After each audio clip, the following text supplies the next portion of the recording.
की जय। श्री सीताराम भगवान की जय। श्री राधा रमण लाल की जय। श्री गौरी शंकर महादेव की जय। सभी भक्तों और दर्शकों को कोटि कोटि प्रणाम। सबको प्रेम भरा जय जय श्री राधे। आज हम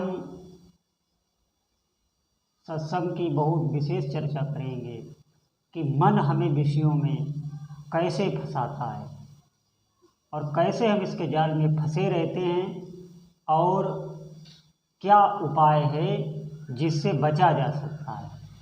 बहुत ही सुंदर प्रसंग है, आप ध्यान से सुनना। यह मन बहुत अशांत है, सुख दुख मन ही लाया करता है। मन विषयों में भटका करता है या स्थिर कभी नहीं रहता, या धन के पीछे दौड़ता है और अगर धन मिल जाए तो फिर इसे धन से संतोष नहीं होता और या फिर किसी अन्य भोग पदार्थ की तरफ भागने लगता है। मन कूदाफांद करता ही रहता है। इस प्रकार चारों तरफ यह विषयों की तरफ ही दौड़ा करता है। मन को तनिक भी शांति नहीं। मन अनेक तरंगे लिया करता है। मन मोह प्राप्त करता है, मन ही क्रोध करता है, मन ही लोभ करता है और मन ही कामना करता है, आसक्ति करता है, द्वेष करता है। अनेक प्रकार की चिंताएं ये मन ही करता है। वह क्षण में तो सुख पा जाता है और क्षण में ही दुखी हो जाता है। इस मन को बस में रखना बहुत कठिन है, असंभव जैसा है। जिस प्रकार पक्षी मांस के ऊपर झपट्टा मारता है, उसी प्रकार यह चित्त विषयों के ऊपर झपट्टा मारता है। बालक को यदि खिलौना दो तो वह अपने चिर दिनों के अभ्यास को एकदम छोड़ देता है और खिलौने में तन्मय हो जाता है। मतलब वह पिछले के अभ्यास को छोड़ देता है जो उसने किया और खिलौनों में तन्मय हो जाता है। इसी प्रकार मन भी विषय मिलते ही अनेक दिनों से अभ्यास किए हुए शुभ कर्मों को, सत्कर्मों को तुरंत छोड़ देता है और विषयों का तुरंत ही गुलाम हो जाता है। चाहे जितने दिनों तक इसने भजन साधन किया हो, पहले का इसका अभ्यास हो, लेकिन अगर इसे विषय सुख मिल जाए फिर उस समय ये सब भूल जाता है। इंद्रियों को राजी करके रखने के निमित्त वह भोगों के लिए भटकता है। मतलब यह मन जो है इंद्रियों के लिए कार्य करता है। इंद्रियां खुश रहें और इसी के साथ या इंद्रियों के साथ मित्रता करके हमें भोगों में ही फंसाए रहता है। इंद्रियों के गुलाम नहीं बनो, इंद्रियों के तुम मालिक हो, मालिक ही बने रहो। इंद्रियों को भोग कभी नहीं जुटाओ, इंद्रियों को भोग ना दो, इंद्रियों को बस में रखो। इंद्रियों को बस में रखने के लिए सिर्फ दो उपाय हैं, एक ज्ञान मार्ग है और दूसरा उपाय भक्ति मार्ग है। भक्ति मार्ग, ज्ञान मार्ग में इंद्रियों के साथ झगड़ा होता रहता है, इंद्रियों के साथ हम लड़ते रहते हैं, मन के साथ लड़ते रहते हैं और मन को मारना ही ज्ञान मार्ग का मुख्य उद्देश्य रहता है। लेकिन भक्ति मार्ग में मन को मारा नहीं जाता। भक्ति मार्ग में मन को समझा बुझा कर भगवान के, प्रभु के, श्री कृष्ण के, राम के, श्री शिव जी के मार्ग में ये मन लग जाए, भक्ति में ऐसा प्रयास किया जाता है।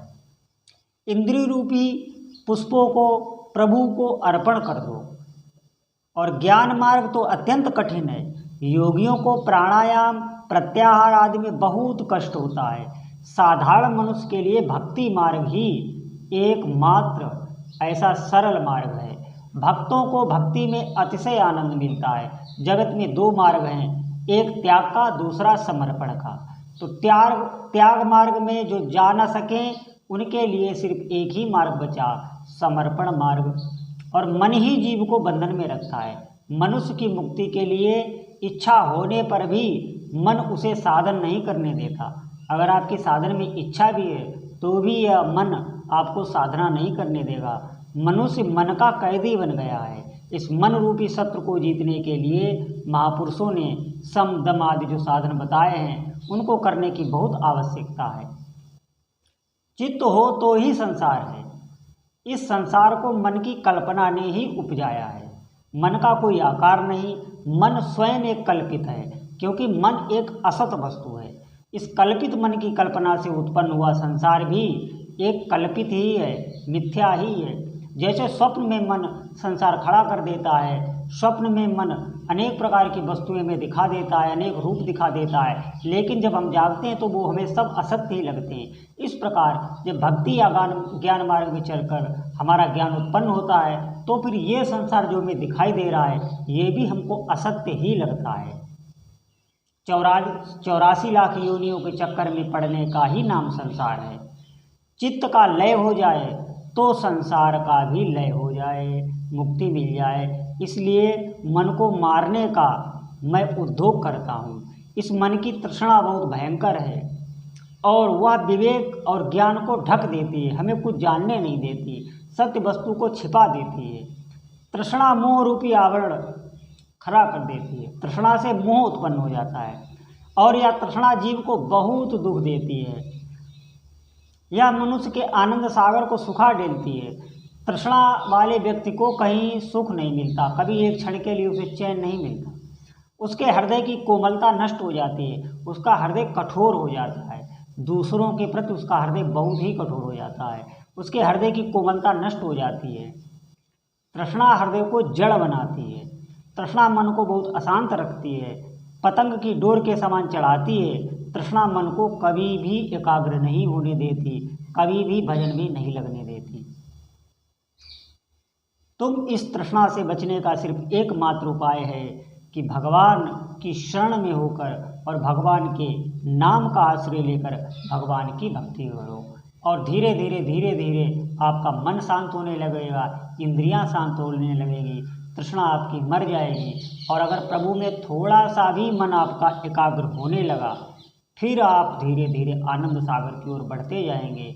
फिर इस संसार में कोई भी आपके लिए दुर्लभ वस्तु नहीं रह जाएगी जो प्राप्त करने योग्य हो। बोलो जय जय श्री सीताराम, जय जय श्री राधेश।